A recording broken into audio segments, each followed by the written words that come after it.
시간이 되었으니 동철님 들어오시면은 이제 바로 다시 시작할게요. 네, 들어오셨나요? 예, 그러면은 2부 시작하도록 하겠습니다. 질문이 몇 건이 올라왔는데요. 먼저 엄재윤님, 예, 질문 부탁드리겠습니다.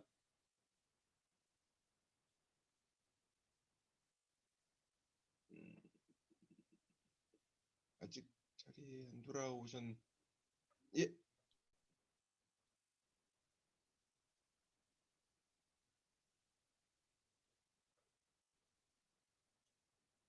어, 재윤님 죄송한데 지금 소리가 안 들립니다.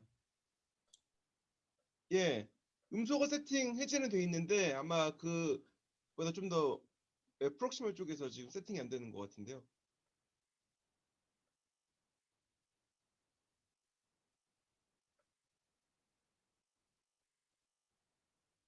예, 그럼 제가 읽어드리겠습니다. 예, 엄지현님 질문은 다음과 같습니다. 1번 질문은 자극의 패턴이 사람마다 동일한가요? 다음 2번 질문은 이 패턴은 어떤 식으로 분석이 되나요? 라고 질문해 주셨습니다. 예, 그 자극 패턴이 사람마다 동일한가를 봤을 때 그 컨벤셔널한 스티뮬레이션 아까 말씀드린 저희 회사가 10kHz를 사용하기 전에 사용하는 프리퀀시는 보통 60Hz에서 물론 1kHz까지 사용할 수 있지만 실질적으로 많이 사용하는 거는 60Hz에서 사용하는 그런 패턴인데요. 그러니까 그 컨벤셔널한 스파이널 코드 스티뮬레이션은 자극 패턴이 사람마다 다 다릅니다. 프리퀀시도 약간 다를 수도 있고 거기에 주는 펄스의 그 폭이죠. 펄스 폭도, 펄스 위드도 다르고 그다음에 어떤 것 일렉트로드가 16개가 보통 들어갔는데요. 그중에서 어떤 게 플러스고 어떤 게 마이너스인지 그것들을 정하는 것도 되게 복잡하기 때문에 이게 어떤 게 옵티멈인지 정하는 게 쉽지가 않습니다. 그래서 그거를 이제 아래에서 일렉트로드가 16개씩 쭉 있는데요. 아래에서 위까지 쭉 오가면서 그중에서 제일 좋은 거를 찾아야 되는 게 존재하기 때문에 그래서 그게 제대로 위치가 잘 갔는지를 알기 위해서는 위치를 어떻게 정하는지 궁금합니다라고 말씀하신 것처럼 그 위치가 제대로 가 있는 거를 확인하는 게 수술실에서 확인을 해야지 그다음에 그 사람이 수술실에서 나와서 이제 다음 단계로 가는데요. 그 위치가 제대로 돼 있지 않았을 경우에는 다시 뺐다가 다시 넣고 하는 그 과정을 이제 거칠 수도 있습니다. 그래서 보통 숙련된 의사 선생님 같은 경우에는 뭐 한 번에 이렇게 하지만 잘못하다가는 등 쪽으로 스파이널 코드의 등 쪽으로 가는 게 아니라 이게 밑에 쪽으로도 내려갈 수 있는데요. 예. 그런 과정을 통해서 이제 찾다 보니까 일렉트로드 컨비네이션이라고 얘기하는데 플러스 마이너스 어느 위치 이런 것들을 찾아가는 게 개인마다 다양합니다. 그런데 이제 10kHz를 10kHz를 사용하게 된 이제 저희 회사에서 초기에 그럼 이거는 어떻게 그걸 정해야 되는가? 왜냐면은 이 어떤 느낌이 오지를 않습니다. 이 10kHz 사용하면은 아무것도 안 느껴지기 때문에 어떤 게 옵티멈인지 찾는 게 쉽지가 않아서 뭐 그냥 이것저것 해보다가 찾게 되는데 그 T9, T10이라고 얘기하는 그 갈배뼈 9번째하고 10번째 그가 붙어 있는 그 척추 그 사이의 위치 그 위치가 가장 옵티멈이다라고 생각을 하고 여태까지 많이 그렇게 쓰고 있습니다. 그러니까 고기를 커버하는 고기 존재하는 일렉트로드 두 개를 골라서 하나는 플러스 하나 마이너스로 할 경우에 가장 통증 완화 효과가 있다라는 게 저희 회사 제품인데요. 그러다 보니까 그 위치만 거기에 잘 돼 있는지만 확인하면은 수술실에서 더 이상 할 게 없기 때문에 그 수술 시간도 예전 컨벤셔널 스파이널 코드 스티뮬레이션에 비해서 많이 줄었다라고 볼 수 있습니다. 그래서 이제 그 컨벤셔널한 경우에는 그 사람이 느끼는 거를 기준으로 일렉트로드가 잘 돼 있는지 안 되는지 확인하거든요. 그러다 보니까 사람을 수술실에서 마취를 한 상태에서 일렉트로드를 넣고 사람을 깨워가지고 잘 느껴지는지 거기가 맞는지를 확인한 다음에 또 다시 또 마취를 시키고 하는 과정을 거쳐가는데 네브로 제품 같은 경우는 다시 깨우지 않고 그냥 위치만 확인하고 다시 이제 봉합하고 그다음에 수술실로 나갈 수 있는 게 이제 하나의 이제 장점이기도 했습니다. 그러면 패턴은 어떤 식으로 분석이 되나요? 그 패턴이라는 게 자극의 패턴을 어떻게 분석을 하는 거는 글쎄요. 뭐 분석을 어떤 분석을 이야기하는지는 잘 모르겠는데요. 혹시 뭐 쳐주실 수 있으면은 쳐주시는 동안에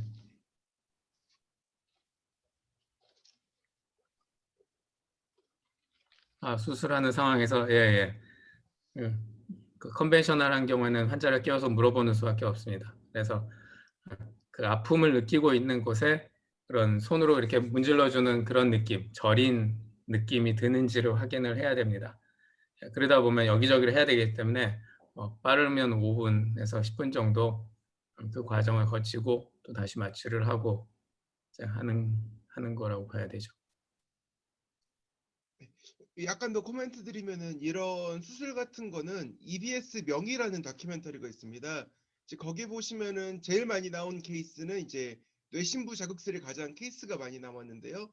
이제 그거 비롯해가지고 그런 수술 같은 거에 대한 설명이 어떻게 이루어지는지 뭐 3D 일러스트레이션이나 아니면 어느 정도 이제 수술하는 장면을 보여주심으로써 설명이 매우 잘 되어 있으니까 나중에 기회 되시면은 한번 그쪽 프로그램 보시면은 좀 도움이 많이 될 것 같습니다.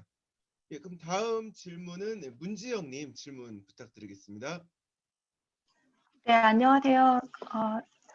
강의 재밌게 잘 들었습니다. 동철님. 저도 명의를 보고 뉴로 스티뮬레이션에 관심을 갖게 됐는데요.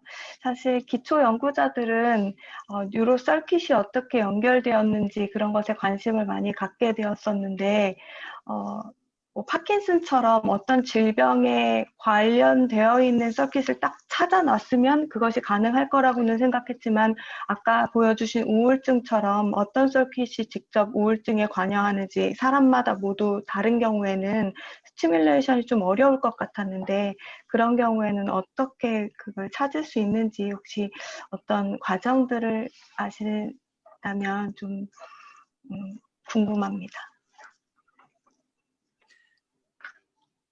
예, 그 위치를 찾는 과정하고 하나 또 네. IRB가 어렵지 않았는지까지. 사실 새로운 어떤 시도를 하려면 항상 뭔가 그걸 해야 되는 이유에 대해서 설명을 해야 되는데 이게 어렵지 않았을지 궁금했습니다. 예, 예. 그 위치를 찾는 경우가 뭐 신경이 있는 모든 곳에는 다 자극할 수 있는 가능성이 존재하고 있고요.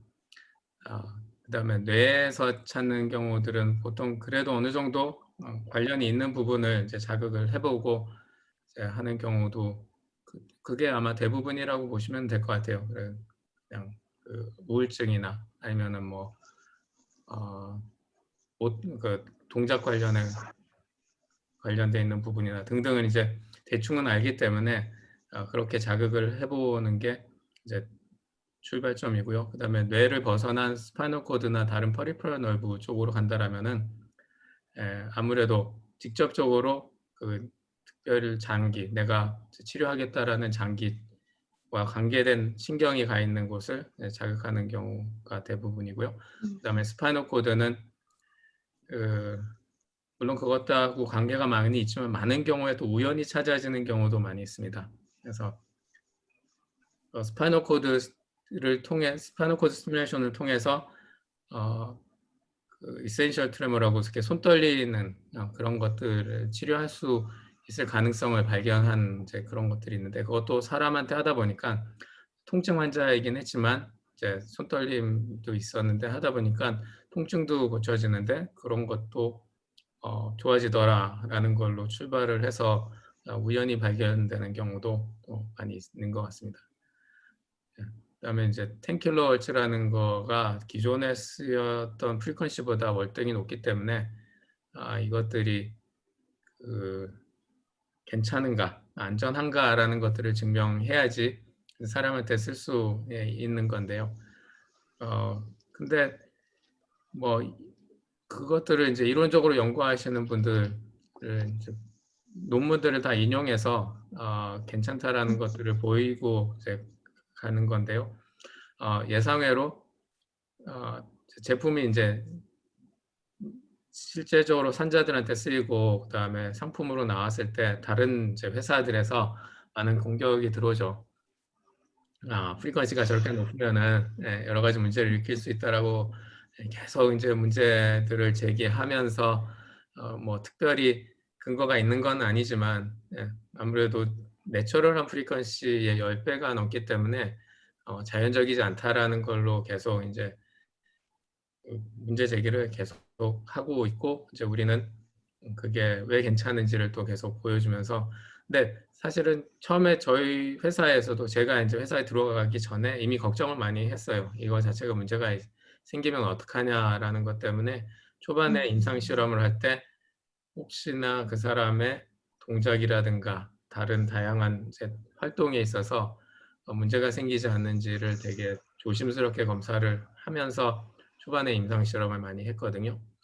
그다음에 특히 앰플리튜드가 낮게 우연히 찾은 파라미터지만 낮게 쓸 수 있기 때문에 그 정도로 문제를 일으키는 것 같지는 않다라고 이제 저희가 생각을 해서 IRB는 이미 제가 들어가기 전에 이미 다 통과가 돼가지고 뭐 하고 있는 거지만 요즘에도 보면은 IRB에서 요구는 하죠. 안전성 데이터를 제시해라라고 하면서 동물 데이터들을 이제 저희도 계속 이제 만들어내면서 이제 가는데 생각보다 그게 뭐 많은 문제를 일으키는 것 같지가 않다라는 게 이제 제 생각입니다. 감사합니다. 예. 예, 다음은 이거 ESC 사무국 계정 찬현님이시죠? 아니요, 전데요. 죄송합니다. 헷갈렸습니다. 예, 그럼 질문 부탁드리겠습니다. 김신님 질문 부탁드리겠습니다.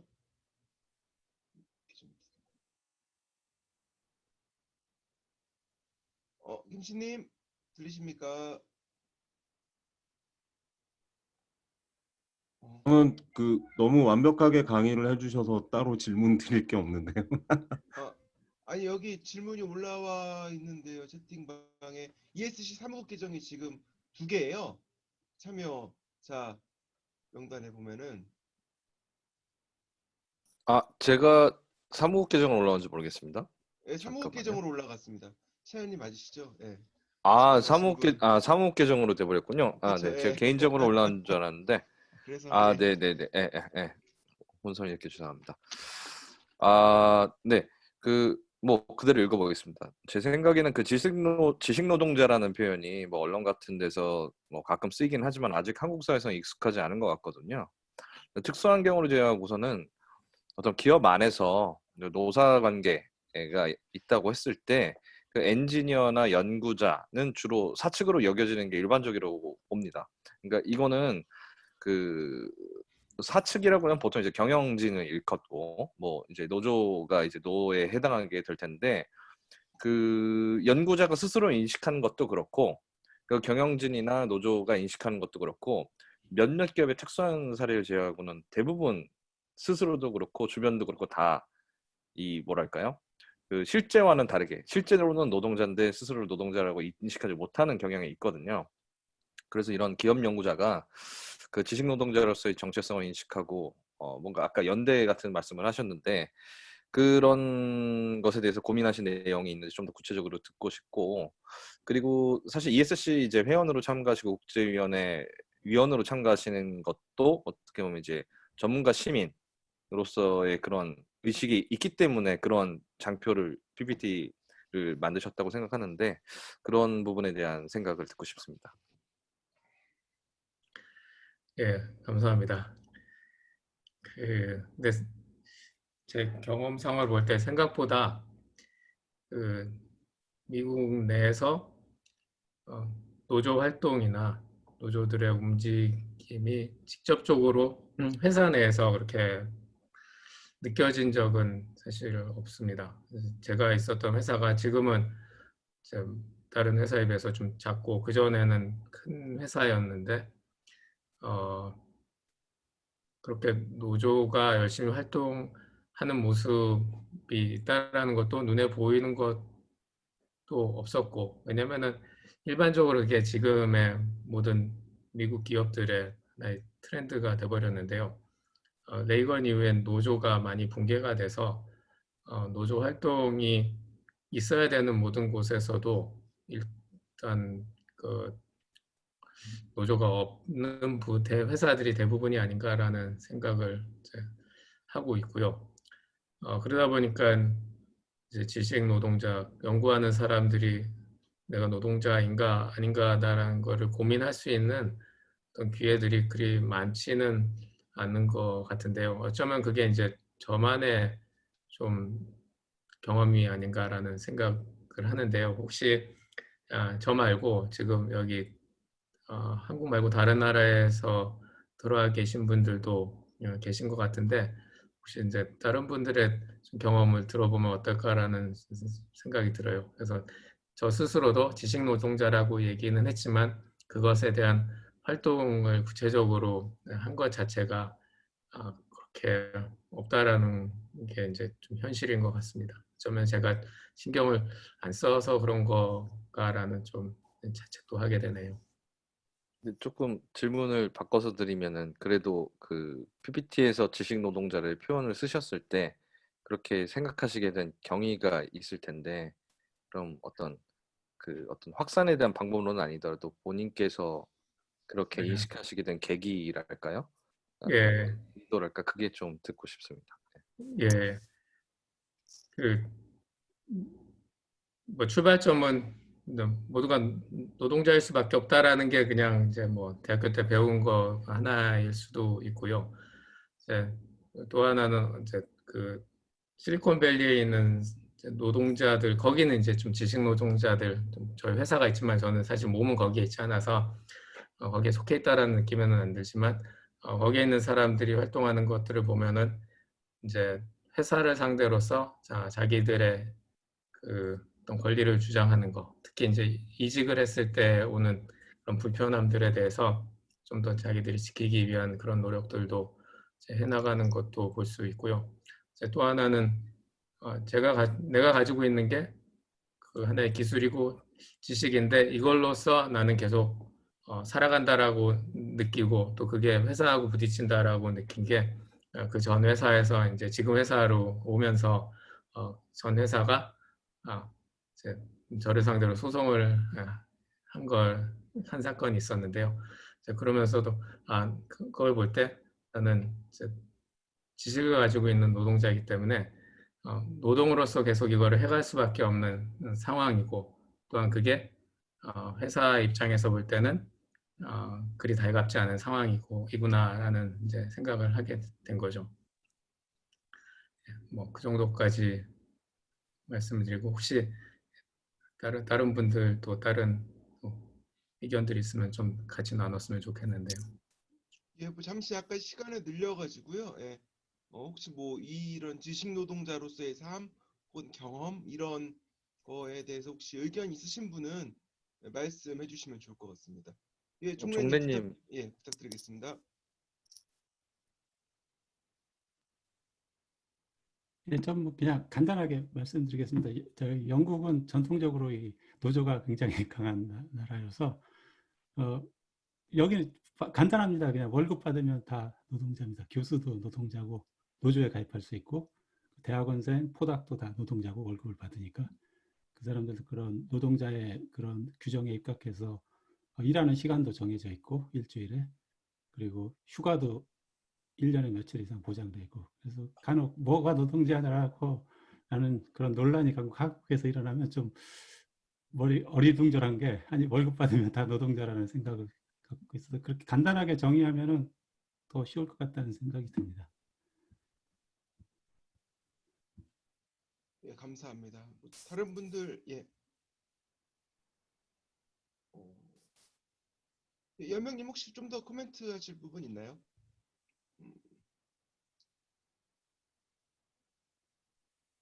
예. 그냥 채팅으로만 지식 노동자라는 표현은 우리나라에서 꼭 필요한 단어라고 이렇게 얘기를 해주셨네요.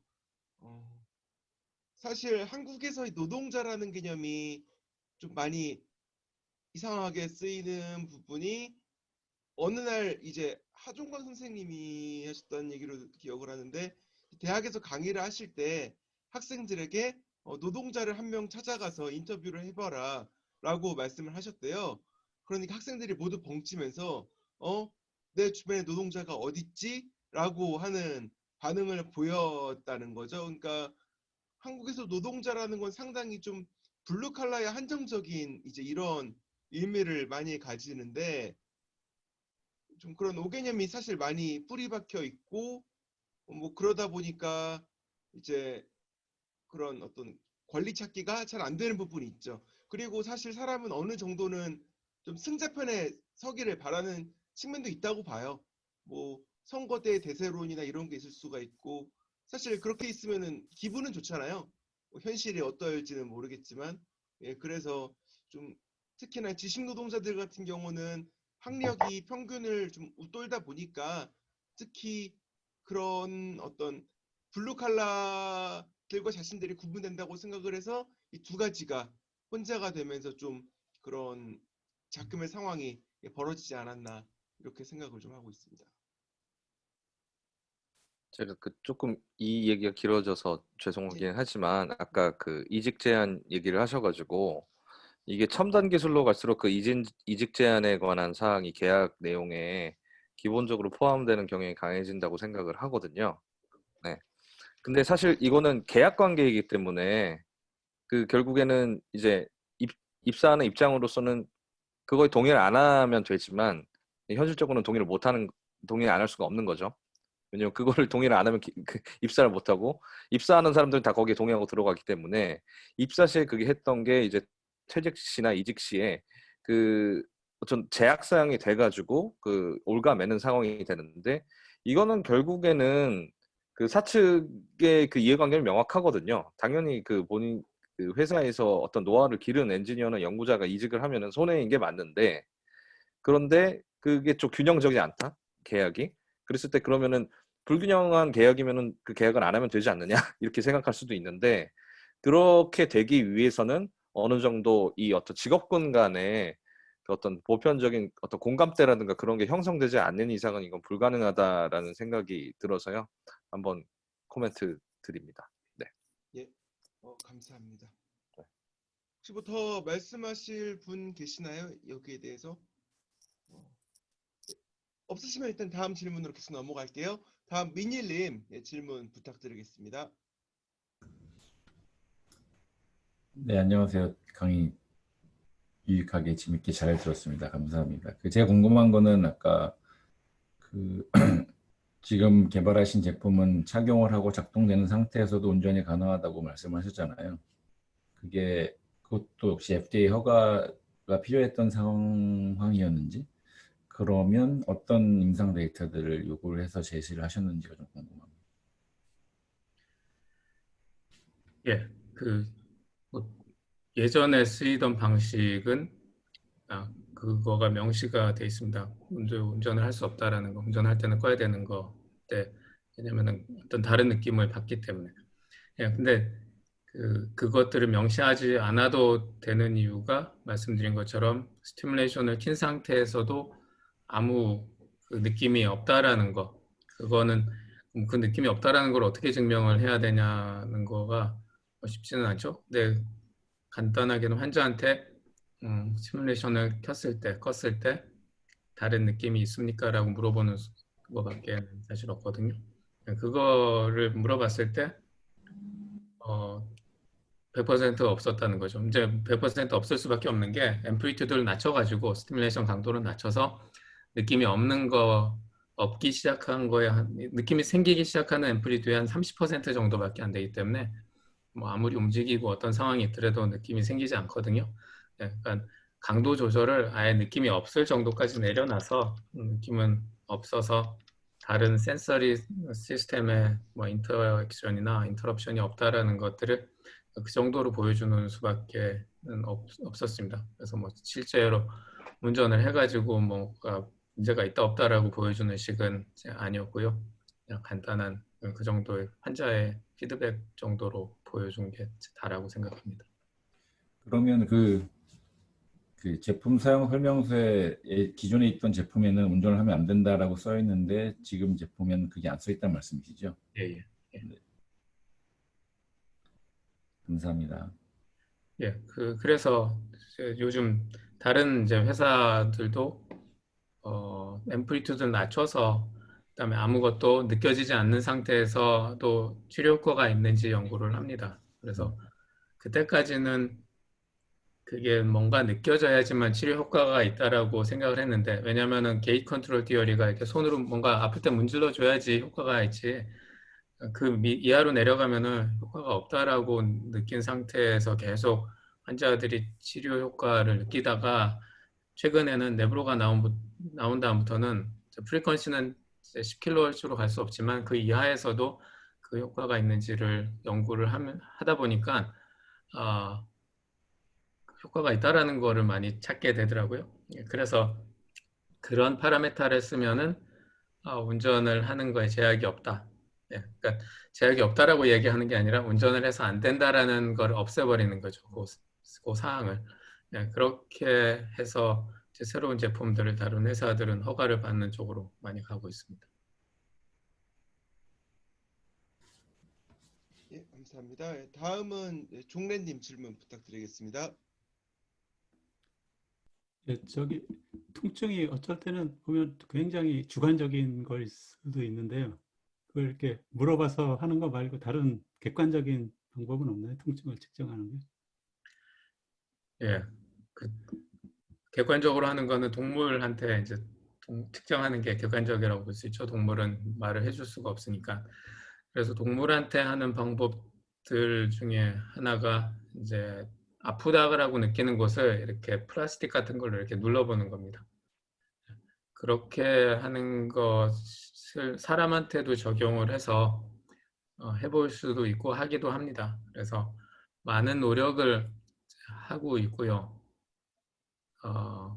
그래서 하는 것 중에 하나가 한 분야의 통증이라기보다는 그 사람이 통증으로 인해서 생활에 얼마나 많은 지장을 받고 있는가를 객관화시키는 방법으로 가기는 합니다. 그래서 일어서서 걷기, 얼마나 오래 앉아 있을 수 있는지, 그 다음에 좀 더 구체적으로는 뭐 활동에 필요한 음식물을 먹는다든가 문을 연다든가 하는 등등의 이제 활동들을 다 정량화해가지고 가기는 하지만, 그럼 그게 통증이냐라고 말하기는 또 애매하기는 하죠.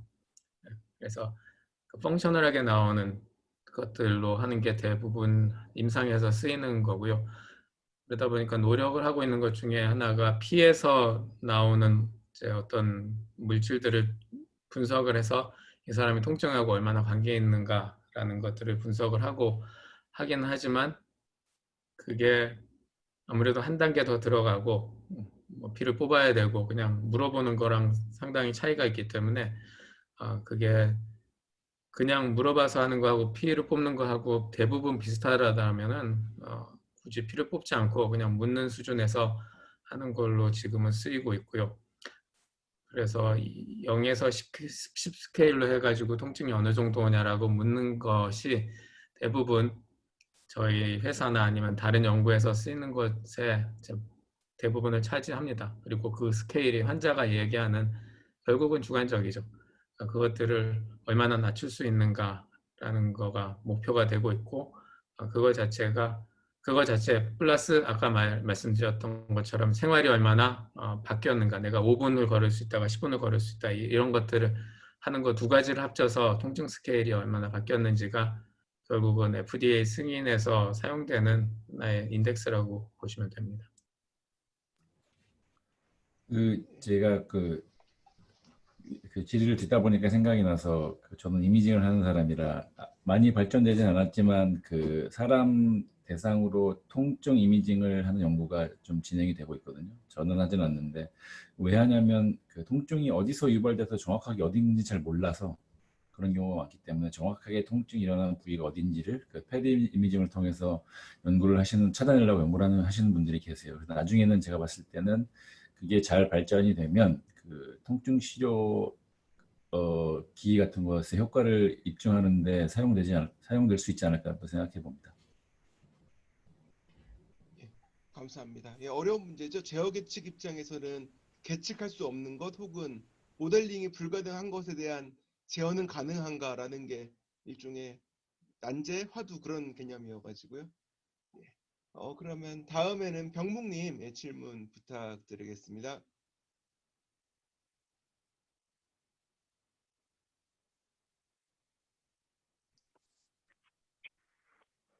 네, 여보세요? 잘 들리세요? 예, 잘 들립니다. 예, 네, 오늘 동청님 아주 발표 잘 들었고요. 제가 2주 동안 발표를 못 들어가지고 너무나 아쉬웠는데 오늘 아주 좋은 발표 들어서 감사드립니다.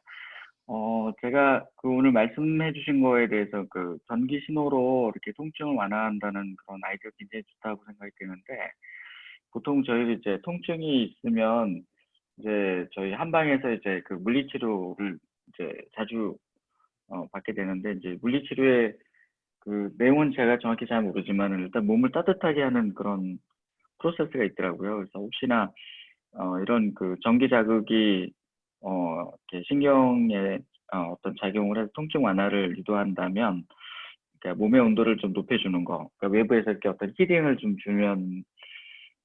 주면은 이제 그 자극 효과가 좀 더 좀 유리하지 않을까 이런 좀 생각이 좀 들어서, 혹시 뭐 이렇게 체온에 관한 그런 어떤 효과들을 좀 같이 동반한 제품에 이제 반영을 하거나 아니면 어떤 제품을 사용하는 조건을 좀 더 디파인 할 수 있다면, 뭐 어떤 바이오 액티비티 같은 걸 조금 더 체온을 이제 높여주면 활성화시킬 수 있으니까 유리할 수 있지 않을까라는 좀 생각이 들었는데, 혹시 그런 어떤 시도가 있었는지 궁금하고요. 예, 오늘 사실 제 회사에 저도 이제 6년 동안 근무를 했던 적이 있어서 오늘 특허에 관한 그런 내용도 굉장히 좀 하고 싶은 얘기 굉장히 많았는데 제품을 개발하고 나서 이제 경쟁 업체들이 또 이렇게 그런 이제 기술에 대해서 이렇게 좀 이렇게 탐하는 거죠. 이제 그런 모습이 사실 굉장히 현장에서 느껴질 수 있는 현실인데, 예, 오늘 아주 실감나게 잘 됐습니다. 예, 감사합니다.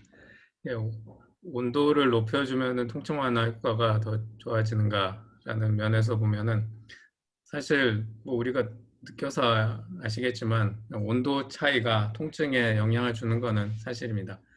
그렇다 보니까 온도 차이가 스파이널 코드 시뮬레이션의 효과를 더 높여주는가에 대한 직접적인 논문은 기억은 안 나지만, 스파이널 코드 시뮬레이션 자체가 왜 통증 완화를 일으키는가라는 면에서 보면은 팔 다리가 아플 경우, 특히 이제 다리가 아픈 경우 환자가 많은데요. 거기에 혈관의 혈류량을 늘려준다라는 얘기가 있습니다. 어떻게 보면은 거기에 온도를 높여주면은 혈류량이 높아지는 효과가 있잖아요. 혈관이 릴렉스 되기 때문에 그러다 보면 이제 이게 통증 완화 효과로 가서 온도를 높여줘서 치료를 하는 경우도 있는데, 그럼 결국은 스파이널 코드 스티뮬레이션이 그런 효과도 만들어내지 않나라는 연구를 해서 많은 사람들이 그게 하나의 또 뭐 완전한 그거 자체로 완전한 이론은 아니지만 그것도 하나의 효과를 만들어내는 컴포넌트 중에 하나라고 볼 수도 있습니다.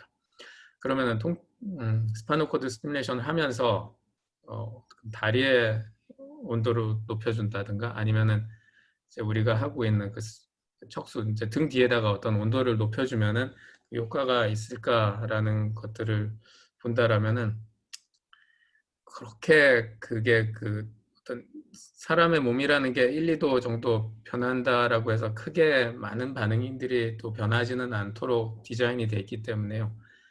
그 효과가 그렇게 클 것 같지 않다라는 생각도 듭니다. 왜냐하면은 그걸 한 상태에서 뭐 목욕탕을 간다든가 더운 곳을 나간다든가 아니면은 추운 물에 들어간다든가 이런 것들로 인해서 효과가 크게 변하지 않고, 그다음에 추운 지역에 사는 사람들, 더운 지역에 사는 사람들에 대해서 큰 차이가 나지 않는 걸로 봐서 우리 몸의 효과 자체가 스티뮬레이션 효과를 압도할 정도로 나타나는 현상은 아니지만, 스티뮬레이션 자체가 몸의 온도를 올려주고 그 이유가 혈관을 좀 완화하는 효과가 있다라는 이야기들은 있습니다. 예, 감사합니다. 재윤님 채팅창에 말씀 남겨주셨는데 혹시 뭐 코멘트 하시고 싶은 부분이나 뭐 질문하시고 싶은 부분이 계신가요?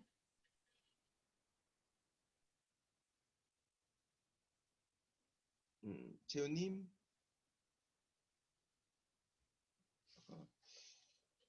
뭐 일단 제가 읽어드릴게요. 예, 재윤님께서 채팅창에 의견을 남겨주셨는데 지난 1월에 한국에서 통과된 산업기술보호법 같은 경우를 볼 때 미국 기준으로 보면 노동자의 해로운 물질에 대한 알 권리를 박탈할 측면이 있습니다.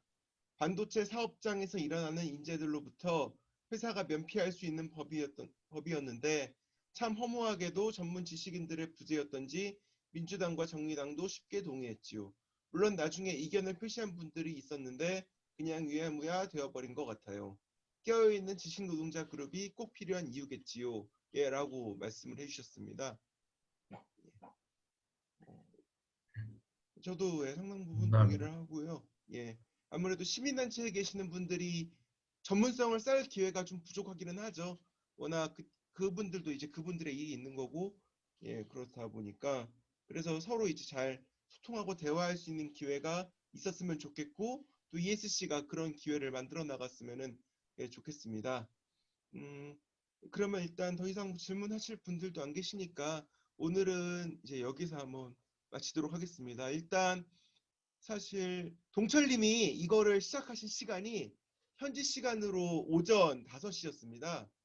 상당히 이른 시간부터 이렇게 좋은 말씀 들려주시려고 예, 노력하시고 또 이거를 어제 리허설까지 해주시느라고 많은 시간과 노력을 기울여주신 동철님께 정말 다시 한번 깊게 감사를 드립니다. 감사합니다.